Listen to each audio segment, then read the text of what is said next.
বিভিন্ন ধরনের বই পছন্দ, কিন্তু বেশি পছন্দ ইতিহাস নিয়ে বেশি পছন্দ। আর এখন বেশি পছন্দ হচ্ছে জুলাই অভ্যুত্থান নিয়ে, কারণ যেহেতু একটা যুদ্ধে সেজন্য। আর এখন আমরা অনেক নতুন নতুন বই দেখছি এবং কিনবো, পড়বো, ভাল লাগবে এবং মেলায় এসে অনেক আনন্দিত উপভোগ করছি এবং মজা করছি। Thank you.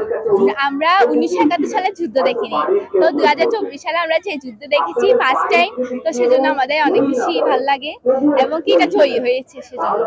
দুটোটাকেই গুরুত্ব দেওয়া উচিত, বাট আমাদের কাছে যেহেতু এটা নতুন করে দেখা, চোখে দেখা, তাই আমরা 24 সালেরটাকে বেশি গুরুত্ব দিচ্ছি। খুবই ভালো লাগছে, খুবই আনন্দের সাথে পড়তে পারতেছি, সব বই পড়া যাচ্ছে। কৌতূহল জাতীয় বৈজ্ঞানিক বিষয় সম্পর্ক ওই ধরনের বই, সব সম্পর্কে আমরা বিভিন্ন ধরনের কিছু সম্পর্কে জানতে পারি, বিভিন্ন ধরনের আমাদের জ্ঞান অর্জন হয় এই কারণে। ছোটদের গল্পগুলো পড়তে আমার বেশি ভালো লাগে। দেন একটু মানে অ্যানিমেটেড স্টোরি টাইপসের, মানে ভূতের গল্প, এরকম কৌতূহল জাতীয় বিষয়গুলো আমার পড়তে সবথেকে বেশি ভালো লাগে।